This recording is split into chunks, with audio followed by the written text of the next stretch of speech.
right, okay, so we're gonna kind of dive into some demos of the approaches that we've talked about. Um, this is not rocket science, it's not new, it's just, I'm hoping that this gives you a little bit more practice on like why and how to really facilitate these approaches better. And you really have to just own them, practice them as much as possible. So you know that like my body is on the floor. I'm not up here. We do as teachers and caregivers and parents, we're always on the go, right? We're doing housekeeping and we're moving and we're standing. But the bulk of our engagement should be on the level of our littles. So I'm on the floor, I'm on my knees, I'm sitting crisscross applesauce. You will typically see me sitting like this, like it may look uncomfortable, but I'm always ready to like get up and move, right? To get to a situation that I might have to intervene with. And I know that as we get older, our bodies are not as limber and we can't really move, but we have to try as much as we can. And maybe that's something that we work on with our self-care list, but it really, really is, I cannot emphasize enough how much it is important to be on the level of your littles, on the floor with them. And I will tell you why. So there's a couple of reasons. When you are on the floor with your littles, you are of course at their eye level. This part of the world looks so different because it's way up here and they can't really engage with it. When you're down here, they don't have to fight for your attention. When your body is present with them wherever they're at, you're gonna see less negative behaviors because you're right there, right? And their behavior is going to be a little bit more on cue because they're going to know that you're going to be right there to direct them or to correct them. And so when you are there, you are giving them safe space, you're giving them support, you're helping them understand you are there for them, they feel your physicality, and it's actually easier for you to practice play with them. So being on the floor has so many really important attributes to it. As much as you can, try and just get on the floor with them. You're at first gonna feel, the physicality of the touch and everybody's touching you and they're climbing on you. And you might need to set boundaries. Oh, this is my lap. You could sit right here. Because if you have multiple children, of course, they're all gonna wanna sit on your lap at the same time. And that's just where you kind of have to learn how to set boundaries a little bit. Okay, so going right into the TLC and the actual approaches that I use that are so effective. So the whisper, of course, is a really important one. And this one I typically will use like when children are lining up to go somewhere, when you need their attention at circle time and it's just so loud. And I have to remind myself too, because sometimes the human part of me goes, my voice is climbing with them and going, I'm waiting for you guys to be ready, or you can't hear me and please stop talking. So your voice is getting louder, their voices are getting louder, because now it's just a volume fight, right? And so that's gonna peak and it's gonna drop and then it's gonna keep going up and down like that. That's kind of how that cycle works. But what you can do is you can just immediately go, friends, did you hear that?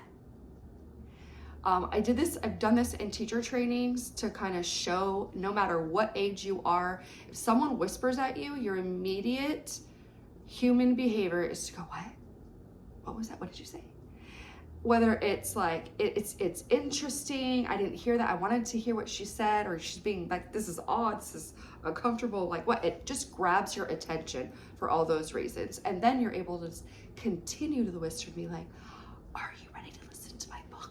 I wanted to share this book with you, but you can't hear it if you're talking. And they're like, yeah, I'm ready. Or you can start to increase your voice and be like, okay, I'm ready. And then I did that automatically, but that was gonna be my next demo for the approaches is the singing. So I have a natural just tendency to sing, especially to young children, but what you can do is, so children tune you out. They just get to a point where you're saying their name, you're repeating behaviors. It's that love and hate relationship when you're with a person for so long. You start to tune certain vocals out, right? Like, oh, that's a tone that I know I'm in trouble and I'm gonna tune it out. Or I'm doing something right now and I know that what she's saying she'll tell me later, or whatever. You start to learn behaviors, start to learn each other, and you start to tune certain tunes of people's out. And so what you can do is you can sing their name, especially for a child who is defiant and not listening, maybe not coming to line up, maybe not cleaning. They're just totally, it is defiance. You can sing to them and they will immediately respond to you. And so I'm going to try and pick a name that is, I've not had Susie. Let's just go with Susie. Okay, I've never had a Susie. Susie is not listening. She is outside. All the friends are lining up, but not Susie, because she just can't leave that one thing. And I've asked her multiple times, and I've screamed her name, I've yelled her name, I've gone up to her and said her name. She is completely not listening to me. And so I'm gonna go, Susie, Susie, we're waiting for Susie. Any type of singing, you're just practice like saying the name in a softer tone, longer. That's your singing. It doesn't have to necessarily be like you're operatically singing her name, right? Susie. That is a musical tone. It is such a different language to them. And it also says to them like, wait, what am I missing? That doesn't sound like the same tone that I'm in trouble or somebody's trying to get my attention. That sounds interesting. They will respond and you'll be like, we're waiting for you to line up, or it's your turn. A lot of the times, it's like the bathroom transition where you have to go wash the hands, they have to go to the bathroom, and it's same old, and they don't want to do it, and we're waiting for one to go after the other, and it's just this transition that becomes not fun anymore. I would say, your turn. Make it a little bit more fun. And yeah, you are playing with them. You need to make life a little bit more fun for them. It shouldn't be this arduous, daunting experience to have to go. It's not fun for you to have to herd a bunch of little kitty cats going potty and washing hands and getting them through that transition. So make it a little bit more fun. So it changes the energy for you. It changes the energy for the kiddos.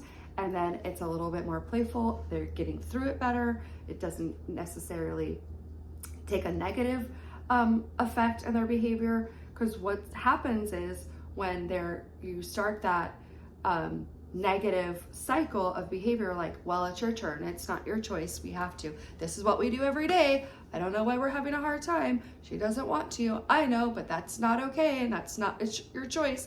You get into that negative feedback and that negative energy, and what you're doing is you're reinforcing that they're getting your attention. It's just a negative way. And children cannot determine, they don't have the discipline to know what is the difference between positive attention and negative attention. So whatever attention they get, they're gonna grab it. And if their negative behavior is getting them attention, that is going to reinforce, which just means they're gonna continue with that negative behavior because they're getting the attention. And so we want to shut down the negative attention, not give it any attention, their behavior. We don't want to give their negative behavior any attention. And we want to chime in with a playful, oh, how about this? Oh, did you want to go eat lunch? You look really hungry. Oh, let's wash our hands first and then we can go to eat lunch. Have the positive, have the hope in the message, and play.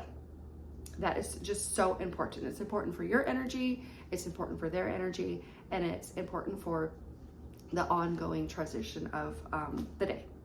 Okay, I'm gonna take a break and then we will go through a couple more approaches.